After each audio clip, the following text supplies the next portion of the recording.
like a Hellcat.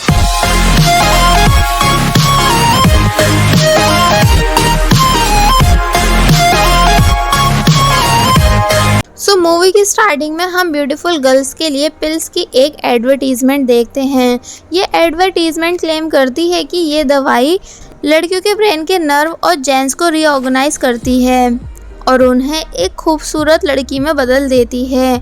1 साल तक सब बढ़िया रहा और इस दवाई की पॉपुलैरिटी हर जगह होने लगी। इस दवाई की बढ़ती सक्सेस की वजह से इसको हर जगह से ख़रीदा जाने लगा, क्योंकि जो भी लड़की इस दवाई को लेती थी वो बहुत जल्द एक खूबसूरत लड़की में बदल जाती थी। लेकिन 2 साल तक इस दवाई का यूज़ करने के बाद लड़कियों के अंदर इसके साइड इफ़ेक्ट्स दिखने लगे, जैसे कुछ को अजीब सी एलर्जी हो जाती है तो कुछ के ब्रेन डेड हो जाते हैं, वो भी बस कुछ ही सेकंड्स में। मतलब कि इस दवाई से अचानक से ही ह्यूमन ब्रेन्स पर इतना बुरा असर होने लगता है कि जितना इस दवाई को बनाने वाले साइंटिस्ट ने कभी सोचा भी नहीं था। देन ये वायरस चारों तरफ इतनी तेज़ी से फैलने लगता है कि इसका नाम ब्यूटीफुल ज़ॉम्बी गर्ल्स वायरस रख दिया जाता है, जिसमें अगर कोई इन्फेक्टेड लड़की किसी लड़के को किस करती है तो वो भी एक ब्यूटीफुल गर्ल में डेवलप हो जाएगा और फिर वो भी बाकी इन्फेक्टेड गर्ल्स के साथ मिलकर और लड़कों को भी किस करके ब्यूटीफुल ज़ॉम्बी बना देगा। जिसके बाद फिर ये सभी इन्फेक्टेड लड़कियां रास्ते में आने जाने वाले हर लड़के को पकड़ पकड़ के किस करने लगी और ये वायरस ऐसे ही करके काफी ज्यादा फैल गया, जिस वजह से अब सारे लड़के सुंदर लड़कियों में डेवलप हो रहे थे। जिसे देख अब आप सभी भी अच्छे से समझ गए होंगे कि इस वायरस का नाम ब्यूटीफुल ज़ॉम्बी वायरस क्यों रखा गया है। कि तभी हमको इस मूवी के मेन कैरेक्टर से इंट्रोड्यूस कराया जाता है, जिसका नाम क्याओकी है। वो अपने फ्रेंड से डिस्कस करता है कि चाइना में हर जगह ये वायरस फैल रहा है, इसलिए अब हमें क्या करना चाहिए। कि तभी क्याओकी के पास उसके डैड का मैसेज आता है, जिसे देख वो डायरेक्ट अपने डैड के पास आ जाता है, जहाँ उसके डैड ने एक लड़की को रस्सी से बांध रखा था। देन डैड बताते हैं कि ये लड़की तुम्हारा भाई है जो वायरस की वजह से अब एक लड़की बन चुका है। लेकिन क्याओकी को उनकी बात पर यकीन नहीं आता और वो जैसे ही उस लड़की को चेक करने वाला था, पर तभी उसके फादर ने बताया कि मैं पहले ही चेक कर चुका हूँ, ये पक्का अब एक लड़की बन चुका है। देन डैड बताते हैं कि इसने मुझे भी किस करने की कोशिश की थी, इसलिए मैंने इसे रस्सियों से बांध दिया। क्याओकी का दोस्त कहता है कि अगर इन्फेक्टेड गर्ल बॉडी के किसी भी पार्ट को किस करे तो वो वायरस अपना असर दिखाने लगता है।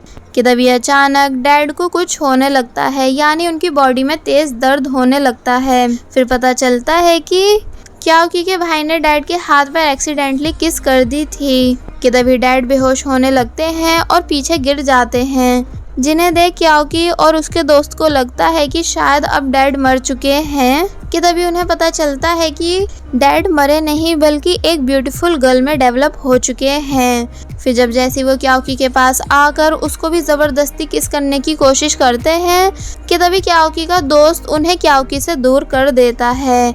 अब दोनों इस सच को एक्सेप्ट कर लेते हैं कि क्याओकी की फैमिली मर चुकी है और उनके सामने जो दोनों लड़कियां हैं वो बस ज़ॉम्बी हैं। फिर ये दोनों जल्दी से भागकर अपनी कार के पास आते हैं, लेकिन वो लेट हो जाते हैं क्योंकि कार के आसपास काफ़ी ज़ॉम्बी होते हैं। फिर वो दोनों अपनी जान बचाकर भागते हैं और पुलिस के पास जाने का फैसला करते हैं, लेकिन पुलिस भी वायरस की वजह से इन्फेक्टेड हो गई है। जिसके बाद अब ये दोनों आसपास का नज़ारा देख के घबराने लगते हैं, क्योंकि वायरस अब हर जगह है और ज़ॉम्बी के अटैक भी बढ़ते जा रहे हैं। कि तभी इन दोनों के मोबाइल से सिग्नल भी कट ऑफ हो जाता है, यानी अब वो किसी से भी कांटेक्ट नहीं कर पाएंगे। कि तभी क्याओकी नोटिस करता है कि इन्फेक्टेड वुमेन्स ब्यूटीफुल वुमेन पर अटैक नहीं कर रही है, इसलिए क्याओकी बोलता है कि हम दोनों लड़की का रूप करके बच सकते हैं। देन क्याओकी आगे कहता है कि पास के मॉल चलते हैं, जहाँ से हमें लड़कियों के कपड़े मिल जाएंगे। जिसके बाद फिर जैसे तैसे वो दोनों वहाँ तक पहुँच जाते हैं और फिर छुपके से अंदर जाने का प्लान बनाते हैं।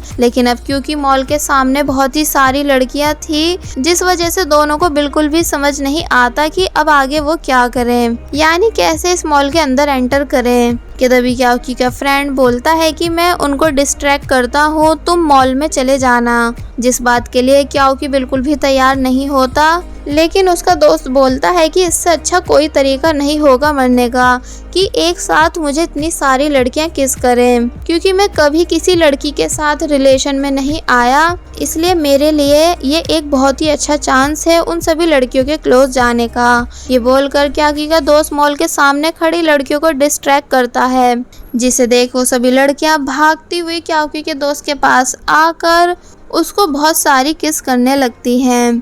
तभी क्याओकी जल्दी से भागता हुआ मॉल के अंदर चला जाता है। अच्छी बात ये थी कि मॉल पूरा खाली था। फिर हमें रेडियो से पता चला कि अब पूरे चाइना में ब्यूटीफुल गर्ल्स वायरस फैल चुका है और सर्वाइवर्स ने अपना अलग अलग कैंप बना लिया है, जिस वजह से अब क्याओकी इसी मॉल में रहने लगता है। और फिर ऐसे ही रहते रहते क्याओकी को इस मॉल में 1 साल हो जाता है और बाहर जाकर सामान ढूंढने के लिए वो लड़कियों की तरह कपड़े पहनता था और विग लगाता था। एक बार क्याओकी जोखिम उठाकर बारी बारी कुछ कार्स में से खाने का सामान ढूंढता है, जहां एक कार में जब वो खाने के लिए कुछ ढूंढ रहा था कि तभी वो देखता है कि बैक सीट पे एक वुमेन बैठी है, जिसको देख वो भागता है कि तभी फिर वो एक और दूसरी ज़ॉम्बी से भी टकराता है, बट फिर उठकर फिर से भागने लगता है, जिस वजह से उस ज़ॉम्बी को पता चल जाता है कि क्याओकी एक लड़का है, जो कि फिर क्याओकी का पीछा करने लगती है और फिर उसका पीछा करते करते क्याओकी के घर तक आ जाती है। और फिर जब जैसी वो क्याओकी के ऊपर अटैक करती है तो इससे क्याओकी को बिल्कुल भी भागने का रास्ता नहीं मिल पाता कि तभी कोई पीछे से उस लड़की को ऊपर अटैक करके क्याओकी को बचाता है। उस स्ट्रेंजर के साथ एक लड़की भी थी, लेकिन वो अटैक नहीं करती है। फिर हमें पता चलता है कि वो लड़की भी वायरस की शिकार हो गई थी, लेकिन वो ज़ॉम्बी में नहीं बदली और उस वायरस से लड़ी। फिर वो स्ट्रेंजर बताता है कि उसका नाम लीवे है और साथ में इस लड़की का नाम डेजी है। आगे लीवे बताता है कि वो सर्वाइवल कैंप का मेंबर है और वो सर्वाइवर्स को ढूंढ रहा है। इस जर्नी में उसने डेजी को रेस्क्यू किया है और पूरे चाइना में सिर्फ यही एक है जिसने इस वायरस को खुद पर हावी नहीं होने दिया। इसलिए अब डेजी इंसानियत के लिए बहुत ज़रूरी है, क्योंकि अब सिर्फ वही इस वायरस को रोक सकती है। देन लीवे क्याओकी को भी अपने कैंप चलने के लिए बोलता है, क्योंकि उसका कैंप इस मॉल से ज़्यादा बड़ा और सेफ है, जहां जाने के लिए क्याओकी ऑब्वियसली मान जाता है। फिर ये तीनों उस पार्किंग लॉट में आ जाते हैं जहां पे क्याओकी ने कुछ साल पहले अपनी कार पार्क की थी। क्याओकी कार को रीस्टार्ट करने की कोशिश करता है और लीवे और डेजी दोनों आसपास का ध्यान रखते हैं कि कहीं कोई ज़ॉम्बी ना आ जाए। कार स्टार्ट हो जाती है, लेकिन हल्का सा चलते ही वो फिर से रुक जाती है।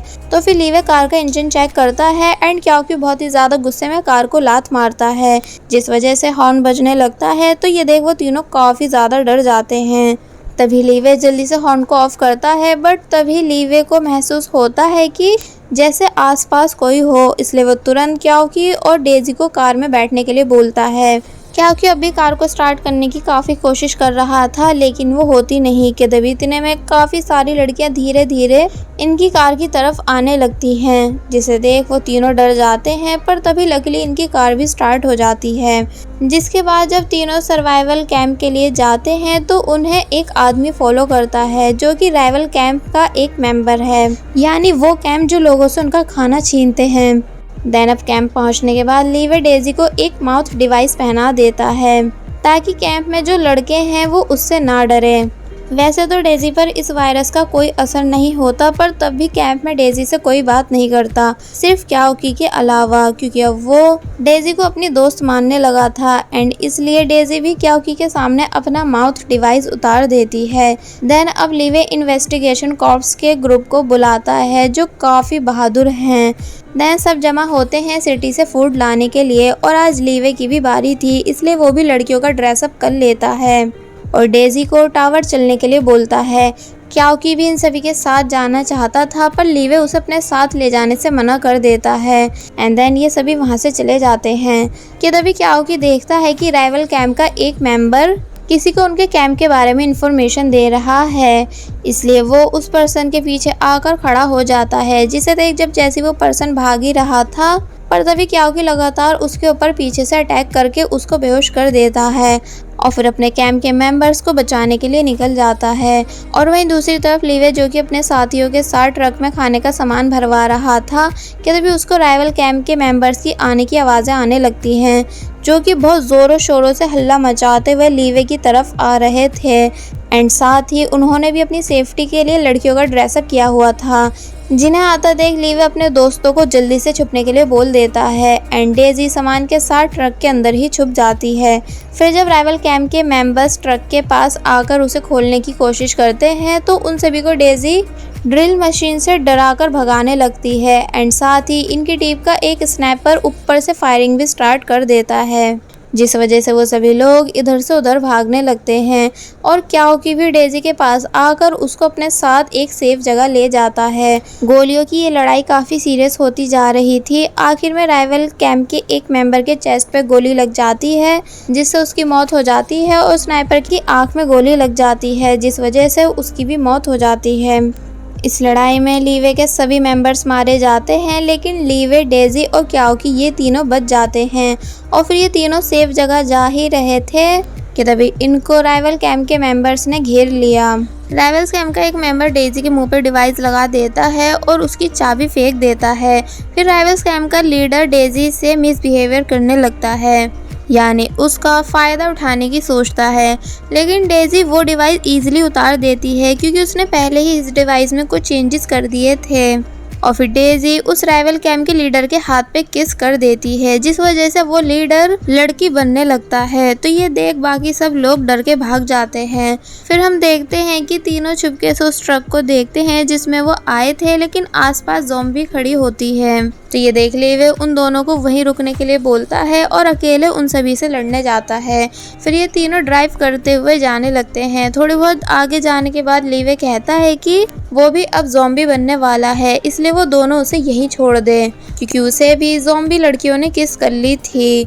ये देख डेजी बहुत बुरी तरह शॉक होती है। एंड क्याओकी लीवे से प्रॉमिस करता है कि वो डेजी को सेफली टावर तक पहुंचा कर ही रहेगा, जो कि एक सेफ प्लेस है।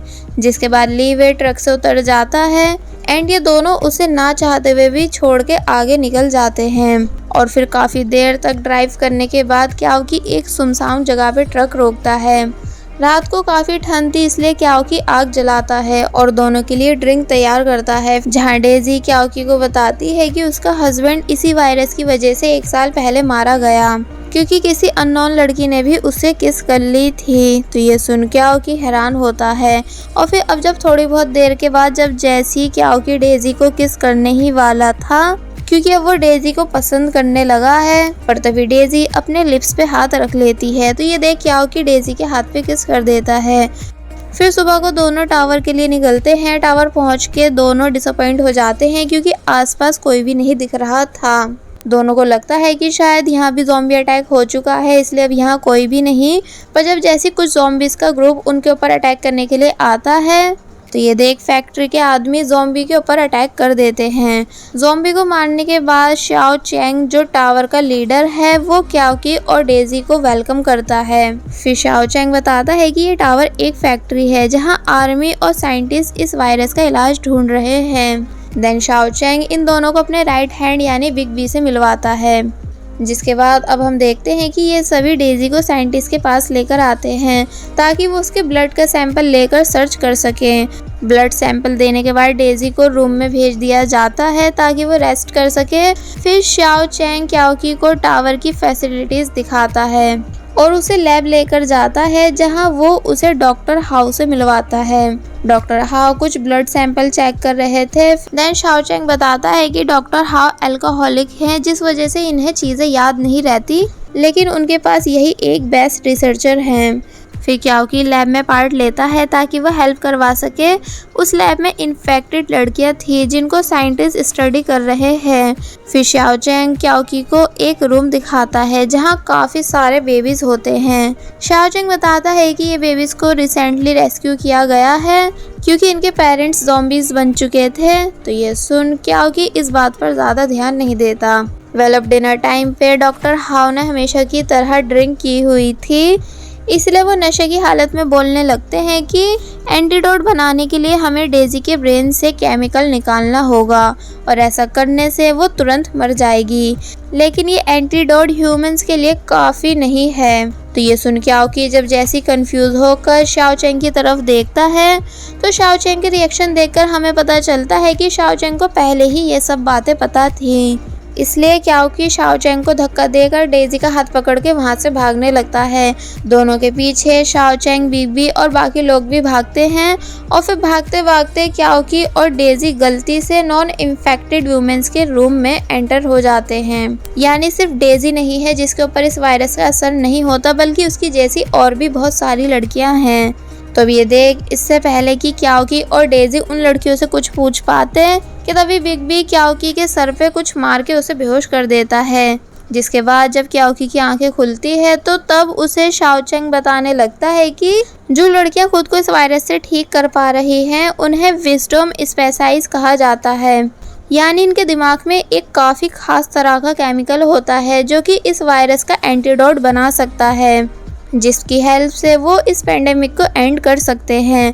और कहता है कि मैं इन सभी लड़कियों को उस प्लान के लिए मारने के लिए तैयार हूँ, जिसकी गारंटी भी नहीं है कि ये सक्सेसफुल होगा कि नहीं। पर अब हमारे पास ये सब करने के अलावा और कोई रास्ता भी नहीं।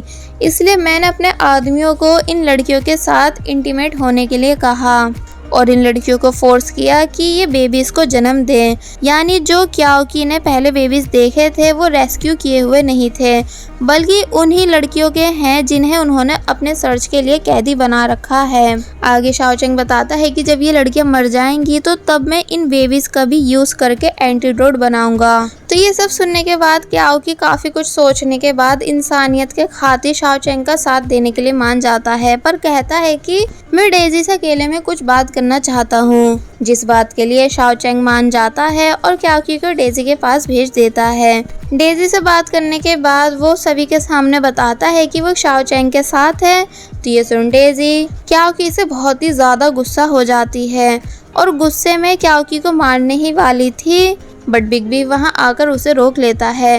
देन क्याओकी जाने से पहले शाओ चैंग को कहता है कि कल सर्जरी के टाइम इन लड़कियों के माउथ पे डिवाइस लगा देना, जिसकी ये हिंट डेजी को समझ आ जाती है और वो सारी लड़कियों को एक्सप्लेन करती है कि कैसे उन सभी को माउथ डिवाइस को ओपन करना है।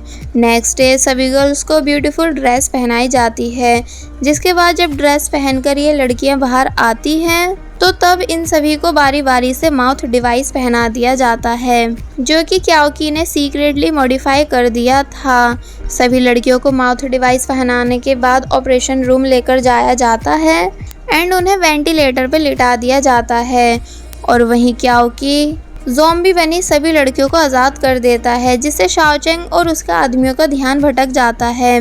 और फिर जब ऑपरेशन स्टार्ट होने ही वाला था कि तभी वो लड़की अपना माउथ डिवाइस ऑफ करके सभी डॉक्टर्स को किस कर देती हैं, जिस वजह से अब वो सभी डॉक्टर्स भी लड़कियां बनने लगे थे। और वहीं आज़ाद हुई हुई ज़ॉम्बी शाओ चैंग और उसके आदमियों पे हमला करती हैं, जिस वजह से क्याओकी और डेजी के साथ बाकी लड़कियों को भी वहाँ से भागने का मौका मिल जाता है।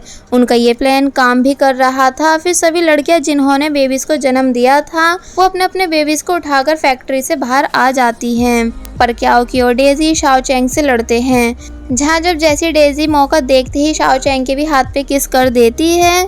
तो ये देख शाओ चैंग बहुत ही ज़्यादा गुस्सा होकर डेजी को चाकू मार देता है, जिस वजह से डेजी का खून निकलने लगता है। तो ये देख क्याओकी को भी बहुत ही ज़्यादा गुस्सा आ जाता है, इसलिए वो भी काफ़ी ज़्यादा गुस्से के साथ शाओ चैंग के ऊपर हमला करता है।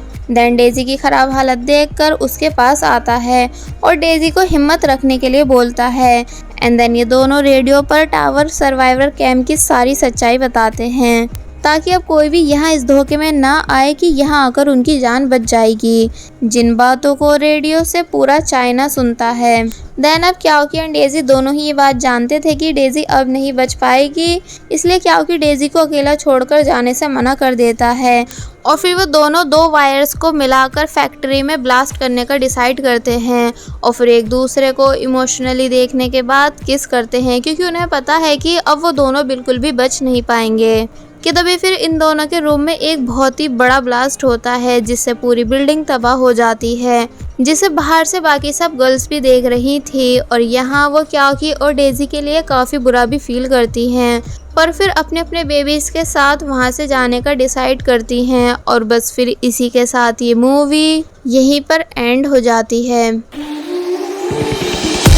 There was a time when you had me falling to the ground.